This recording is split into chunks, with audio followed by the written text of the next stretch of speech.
यीशु मसीह और शैतान की कहानी। यीशु मसीह और शैतान के बीच की कहानी बाइबल के नए नियम में विशेष रूप से मत्ती, मरकुस और लूका के सुसमाचारों में वर्णित है। यह एक महत्वपूर्ण कहानी यीशु के जीवन के एक महत्वपूर्ण क्षण को दर्शाती है, जब वह शैतान द्वारा परीक्षा दी जाती है। ये घटना यीशु के व्यक्तित्व, उनकी ईश्वरीय ताकत और मनुष्यों के लिए उनके उद्देश्य को स्पष्ट रूप से उजागर करती है। हम इस कहानी को विस्तार से समझेंगे, जो बाइबल में परीक्षा का जंगल या परीक्षा का पर्वत के रूप में जानी जाती है। कहानी का प्रारंभ। यीशु मसीह का जीवन और कार्य एक दिव्य उद्देश्य को पूरा करने के लिए था, अर्थात मनुष्यों के पापों के लिए बलि बनना और उन्हें मोक्ष प्रदान करना। यीशु के सार्वजनिक जीवन की शुरुआत से पहले उन्हें परमेश्वर ने एक महत्वपूर्ण परीक्षा के लिए जंगल में भेजा। मत्ती के सुसमाचार के 4 अध्याय में लिखा है कि यीशु को पवित्र आत्मा ने जंगल में भेजा, जहां वह 40 दिन और रातों तक उपवासी रहे।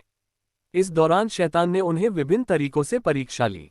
ये घटना न केवल यीशु के व्यक्तिगत संघर्ष को दर्शाती है, बल्कि यह हमें ये भी सिखाती है कि जीवन के कठिनतम समयों में हमें परमेश्वर के वचन और मार्गदर्शन पर भरोसा रखना चाहिए। शैतान की पहली परीक्षा। जब यीशु ने 40 दिन और रातों का उपवास किया, तब वह अत्यंत भूख से पीड़ित थे। शैतान ने इस अवसर का फायदा उठाया और यीशु से कहा, यदि तुम परमेश्वर के पुत्र हो तो इन पत्थरों को रोटियां बना दो। मत्ती 4:3। ये शैतान का पहला प्रलोभन था। वह चाहता था कि यीशु अपनी दिव्य शक्ति का उपयोग करे और अपने लिए रोटियां बना ले।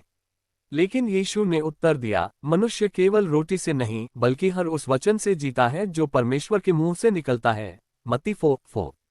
यहाँ यीशु ने ये स्पष्ट किया कि वे अपने शारीरिक बल को नहीं, बल्कि परमेश्वर के वचन और इच्छाओं को अपने जीवन का मार्गदर्शक मानते हैं। हमें भी उनके वचनों और उनकी इच्छाओं का पालन करना चाहिए। शैतान की दूसरी परीक्षा। शैतान ने दूसरी परीक्षा में यीशु को मंदिर के शिखर से कूदने के लिए कहा। शैतान ने ये तर्क दिया कि यदि यीशु कूदते हैं तो परमेश्वर उन्हें बचा लेंगे, जैसा कि उनके बारे में पवित्र शास्त्र में लिखा है। वह चाहता था कि यीशु परमेश्वर की सामर्थ्य को एक चमत्कारी तरीके से दिखाएं। लेकिन यीशु ने फिर से शैतान का विरोध किया और उत्तर दिया, तुम अपने प्रभु परमेश्वर का परीक्षण मत करो। मत्ती 4:7। यहाँ यीशु ने ये सिखाया कि किसी भी परिस्थिति में परमेश्वर को अनावश्यक रूप से चुनौती नहीं देना चाहिए, बल्कि हमें विश्वास और समर्पण के साथ उनका अनुसरण करना चाहिए। शैतान की तीसरी परीक्षा। तीसरी परीक्षा में शैतान ने यीशु को एक उच्च पर्वत से दिखाया और कहा, यदि तुम मेरे आगे झुको तो मैं तुम्हें सारी दुनिया और उसके सभी राज्य दे दूंगा। मत्ती 4:9।